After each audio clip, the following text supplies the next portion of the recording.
প্রতিভা অন্বেষণে IFA ও পশ্চিমবঙ্গ যুব কল্যাণ ও ক্রীড়া দপ্তরের যৌথ উদ্যোগে সমগ্র পশ্চিমবঙ্গব্যাপী অনূর্ধ্ব 14 বালক বিভাগের আন্তঃজেলা ফুটবল শুরু হয়েছে সমগ্র পশ্চিমবঙ্গ জুড়ে। কিছুদিন আগে পর্যন্ত যেখানে ভারতীয় জাতীয় দলে বাংলার ফুটবলারদের সংখ্যা বেশি থাকত, সেখানে বর্তমানে ভারতীয় ফুটবল দলে বাংলার ফুটবলারের সংখ্যা নগণ্য, প্রায় নেই বললেই চলে। সেজন্য বাংলার গ্রাসরুট থেকে ফুটবলার তুলে আনতে এই প্রতিযোগিতাকে মাধ্যম করে এগোচ্ছে আইএফএ।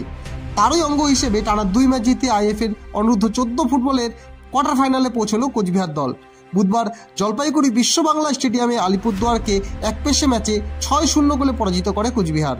কোচবিহারের হয়ে আশরাফুল মিয়া ও সুজয় বর্মন 2টি করে এবং রোহন আলম ও মোহাম্মদ ইউসুফ আলী 1টি করে গোল করে। ম্যাচের সেরা হয় জয়ী দলের আশরাফুল মিয়া। দলের ফুটবলার কোচদের শুভেচ্ছা জানিয়েছেন কোচবিহার জেলা ক্রীড়া সংস্থার সচিব সুব্রত দত্ত ও ফুটবল সচিব শুভজিৎ নন্দী।